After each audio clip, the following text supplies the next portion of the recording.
This is tape one of Ray Lindwall Oral History, and commencing in a couple of seconds.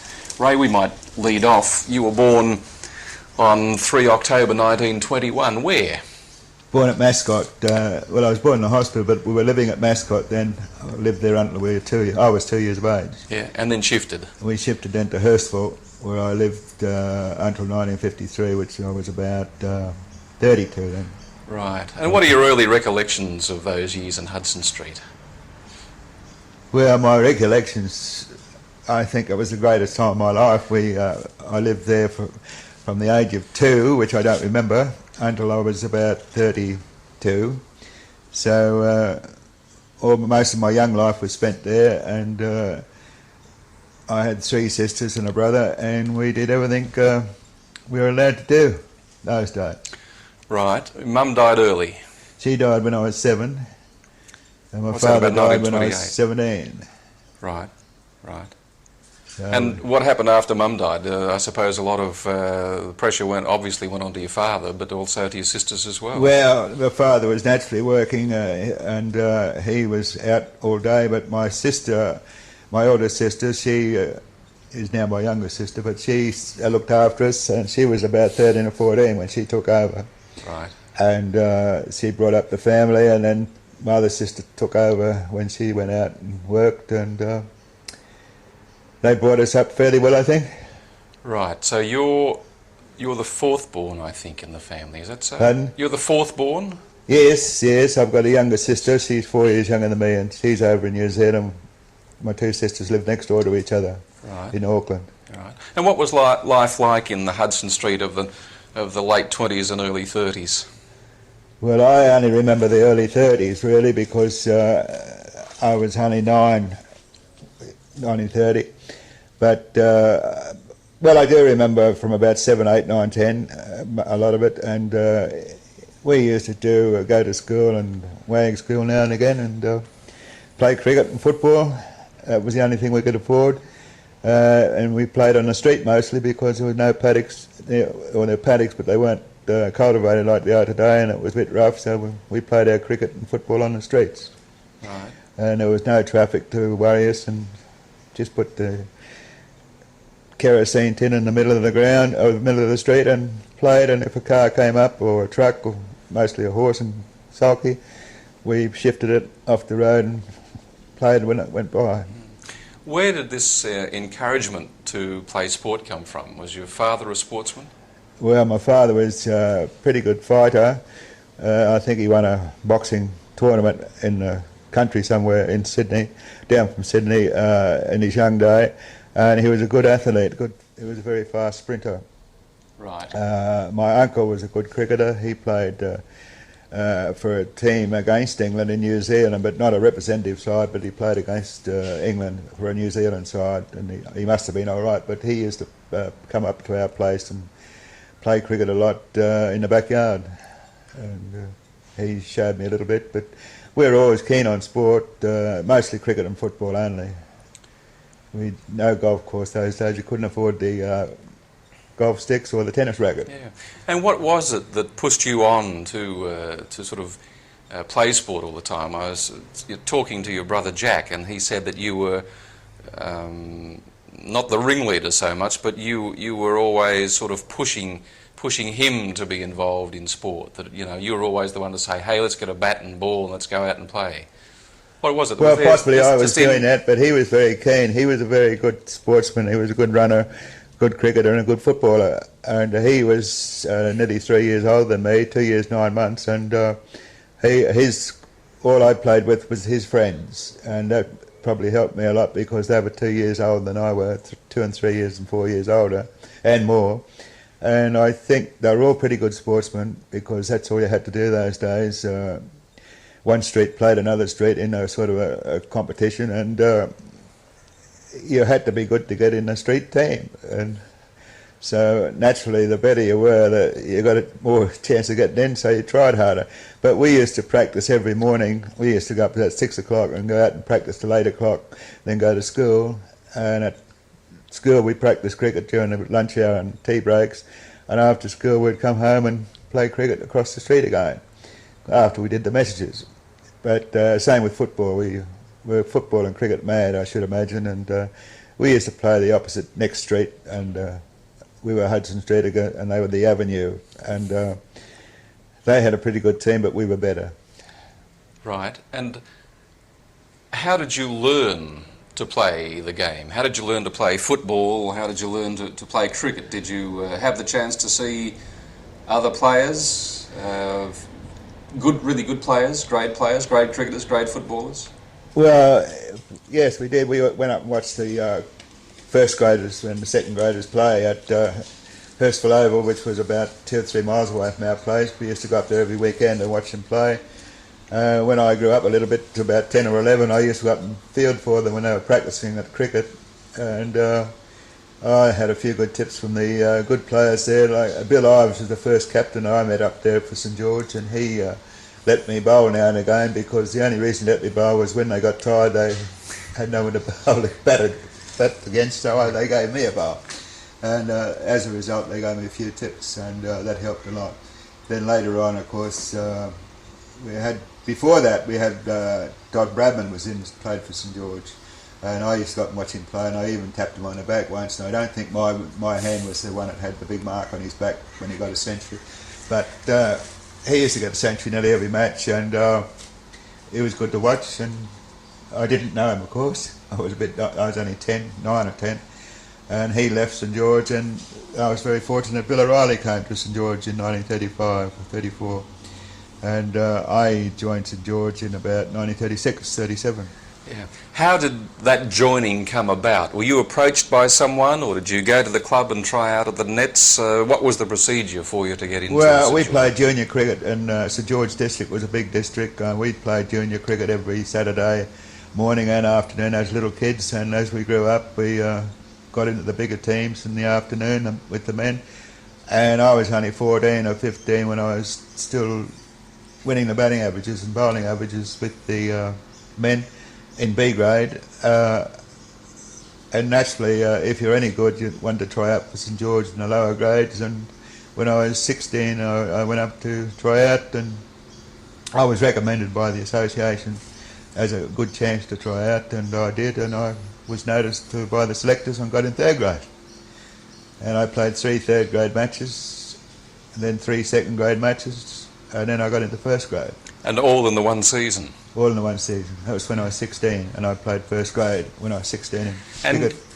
And also football. When I was 16 I played 2 games 1st grade for the club, when our full-back went and played the state matches. You must have developed fairly quickly, did you, physically?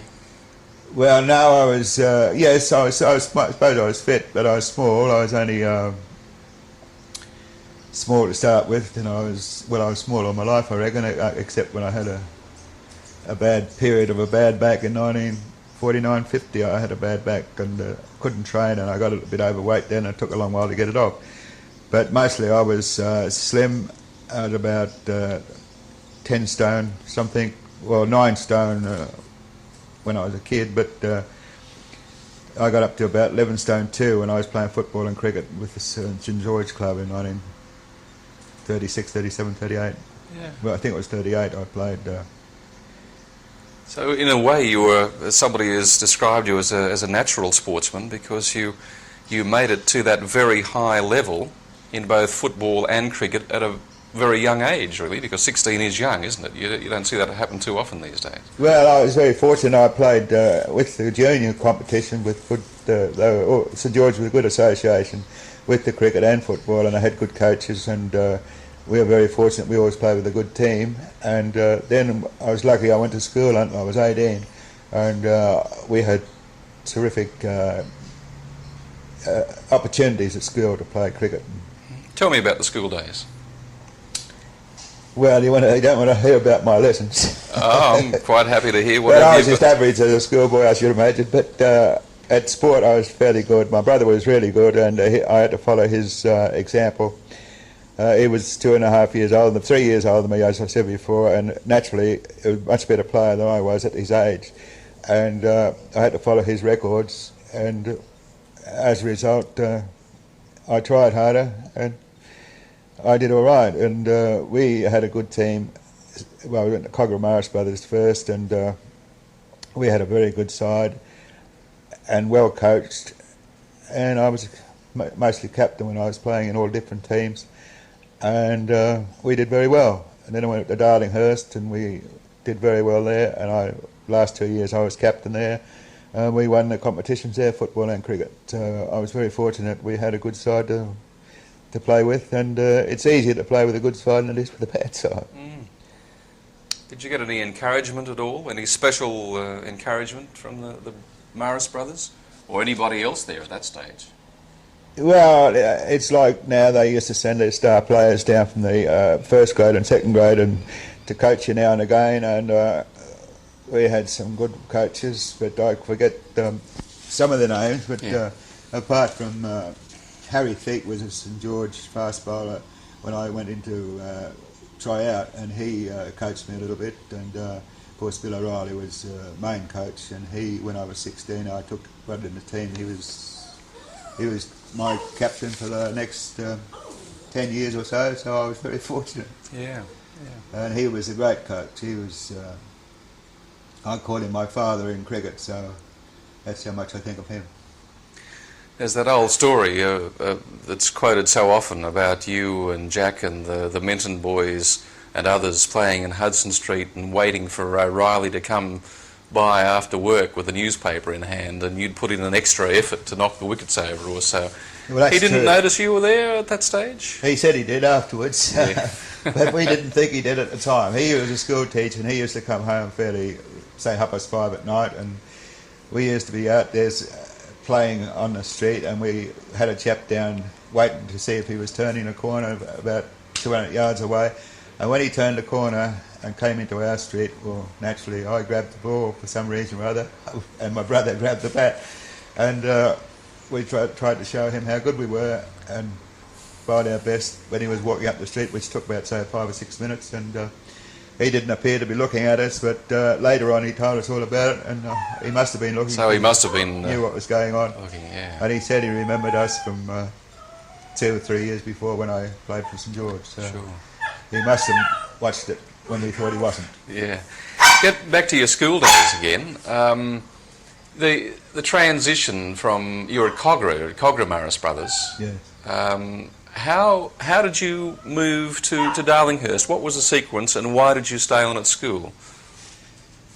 It wasn't the usual thing in those days. The reason I stayed on at school was my father asked me to, and my brother left school when he was 14, which was the leaving age, and he went on to a milk cart, which he wanted just to have a little bit of money, but my father asked me would I continue, as it was not the best thing to do to leave school. So I got the opportunity to go to Darlinghurst because when I left Cogra, that left in the third year, there was no fourth or fifth year school to go to the leaving certificate, and I got an offer from Darlinghurst to go there on a half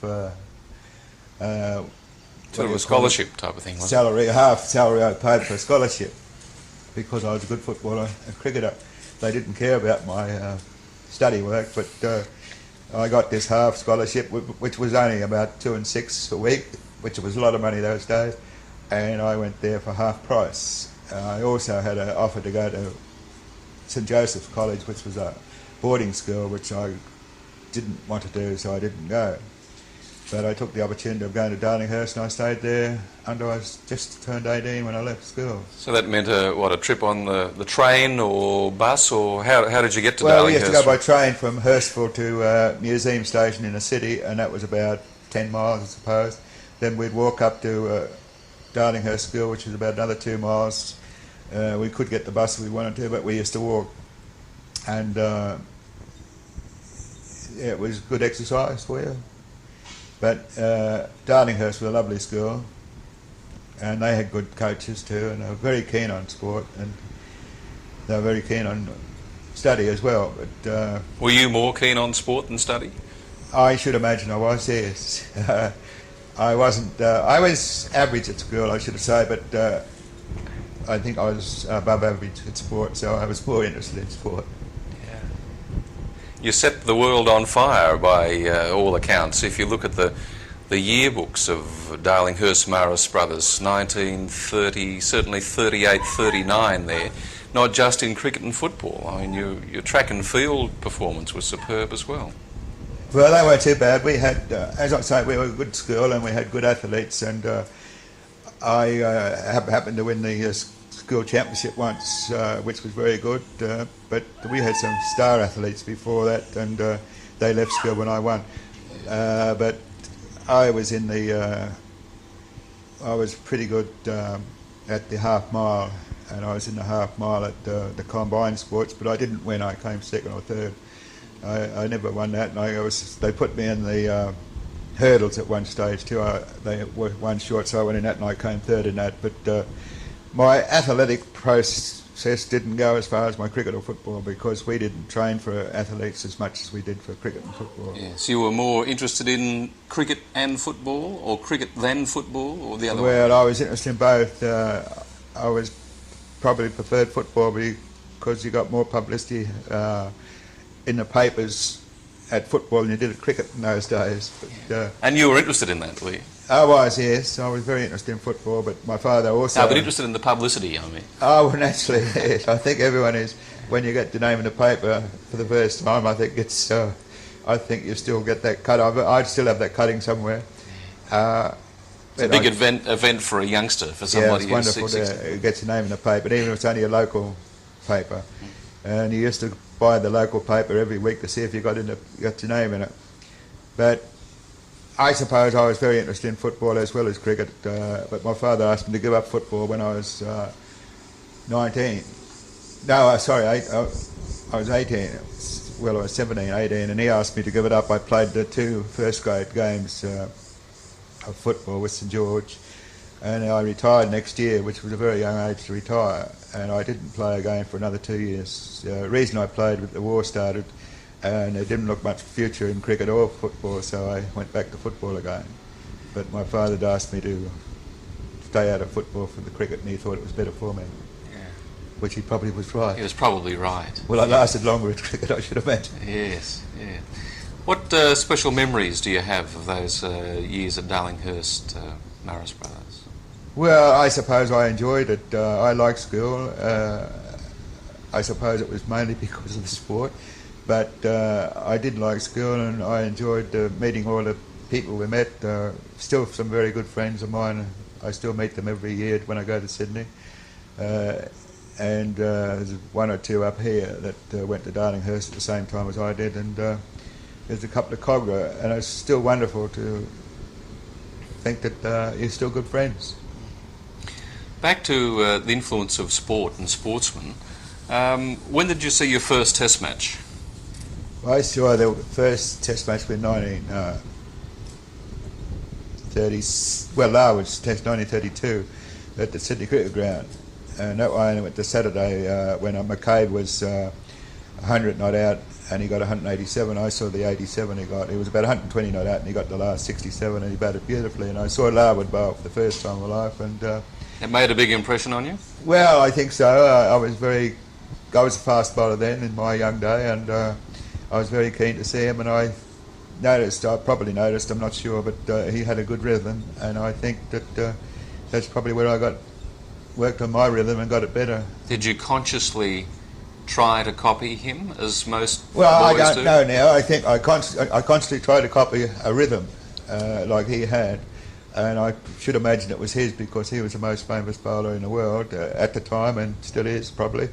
And I naturally copied him because I thought it was very good. He had a lovely run-up and follow-through, and I think that I eventually got a lovely run-up and a follow-through too, but I hope it was as good as his. But that's, I think, where I got it from. Right. You didn't have anyone come to you and say, look, son, this is the way you've got to do it? I don't think so. You weren't coached in effect, not straight out, but I got tips on where to bowl and how to bowl and where to look from the Bill Ives and Bill O'Reilly and Stan McCabe later on when I played for the state. He asked me a question where I looked, where I bowled, and I said, at the wickets. And he said, what part? And that he got me back into watching a spot on the wicket or in line with where I wanted to bowl. And if you look where you want to bowl, you'll find out that the ball will go there. And I think he helped me in that respect, and he was a batsman. Well, he was a good bowler as well, but he helped me a lot as well when I first. Well, it was when I got into state cricket, so that was a bit late. The others were Bill O'Reilly. He was the main one. Yeah. Tell me about your early grade cricket. You didn't really go into play cricket for St George as a bowler, as a fast bowler, did you? Because in your young days you were regarded as a batsman more than a bowler. Well, I thought I was a good batsman, and most people did because I won the batting averages as well as the bowling averages, and I think batting is much easier than bowling.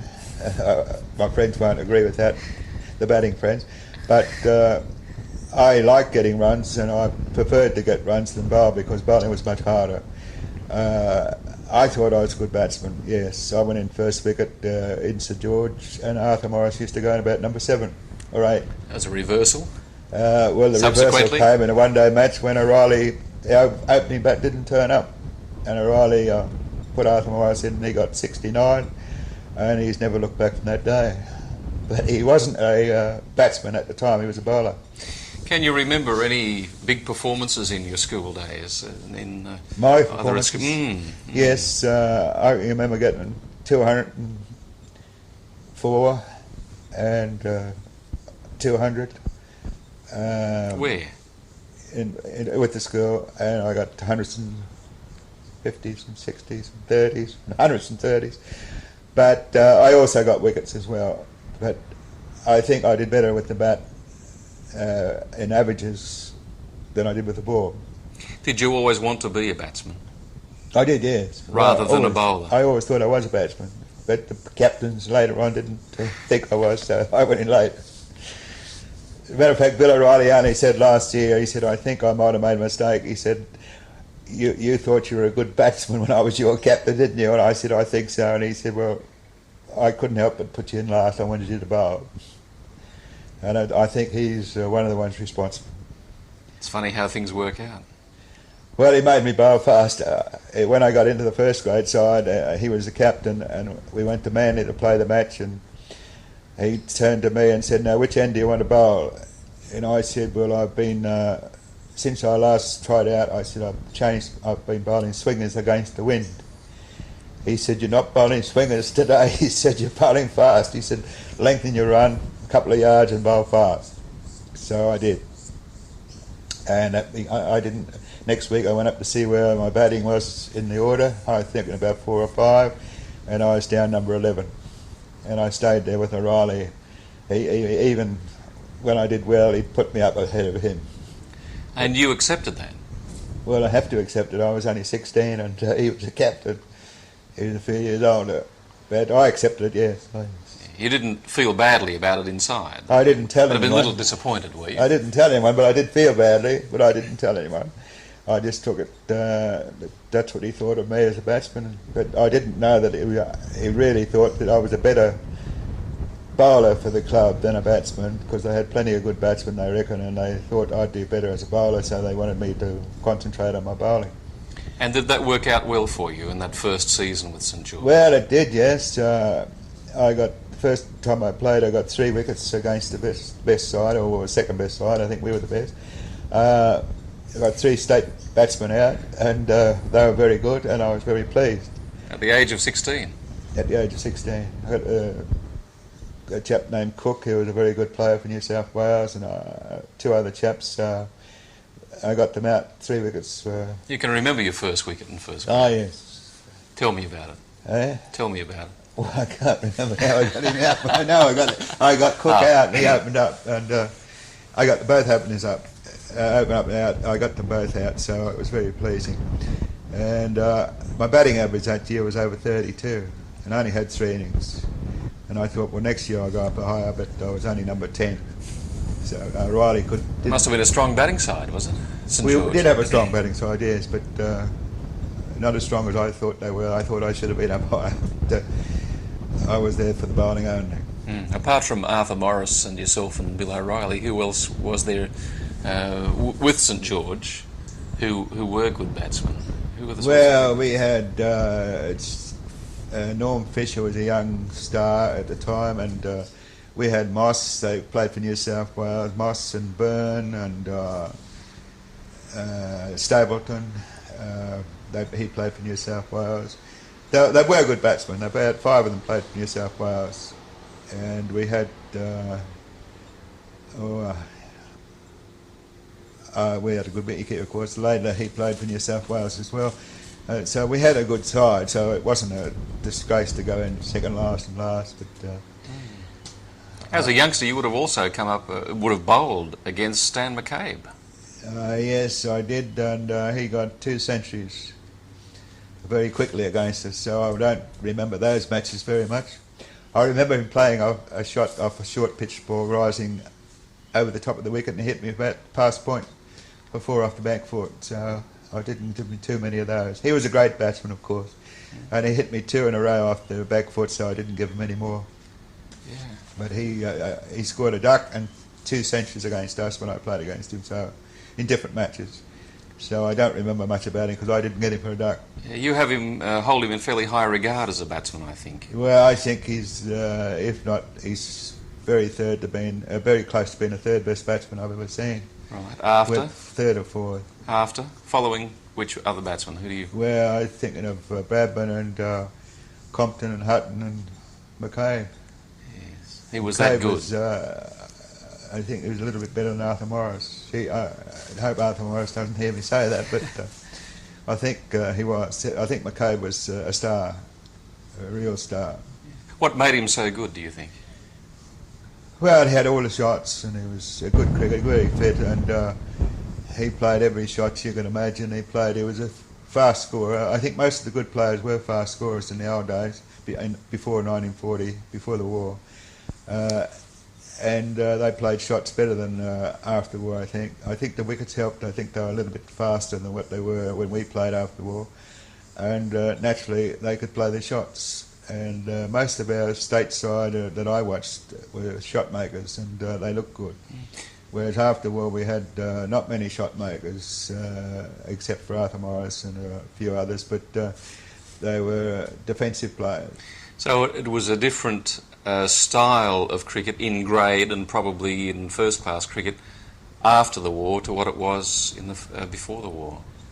Well, only because of the wickets. I think the wickets after the war were slower and not much grass on them, whereas I believe before the war they had a little bit more grass, and also now they have more grass and you can play shots now. The last 20 years, I think they've been they allowed the grass to grow more in Australia anyhow. In England it's been the same, I think, but in Australia we don't cut the grass right off now, whereas they used to before. That's why we got big scores. All the batsmen those days used to get hundreds and 200s, but now you don't see many hundreds or 200s. Tell me, how did you travel as a grade footballer or cricketer? How did you get around from ground to ground around Sydney? Well, we got the bus or the train, and when we got any good, you got the top teams, you've got to lift in a car if anyone had a car. But that's how they used to say, if you had a car, you got in the first grade side. But I don't think that was true. It didn't work in your case, did it? But the chaps that had a car, they were mostly officials, and they gave you a lift once you made your name. You had to earn it, because they didn't pick up anyone. You had to be good enough to get in the first grade to get a lift. Yeah. Did people generally get a lot of encouragement from the older players in those days? I'm talking now before the war, right after you left school. How were you treated as a 16-year-old? Well, I think they helped a lot. The players you played with, they all tried to give you advice on how to play, what to do, and how to do it. And I thought it was very good. Well, we used to get lectures in those days. Later on, when we got in the state side, which was about 1941, I got in the state side, we got a lecture before we went away, how to behave, how to dress, how to eat with a knife and fork and spoon, and how to behave naturally, not go out at night, and we didn't drink those days, not to play up and all that. And the advice was very good, and the thought was if you did play up, you wouldn't get in the team, so you naturally didn't play up. But I don't think they give you a lecture now. You just have to know that from your club. I think the clubs help a lot still. Maybe from what I hear about the star players, they don't give as much advice as we used to in our day. I think we used to help the younger players from 1948 upwards, or 46 upwards. Well, I wasn't a star then, but when I became what I thought a star, we helped the younger players coming up and we coached them. And I think we did a lot of good for them, and with our experience. And I don't know now whether they do it because I've heard that they don't.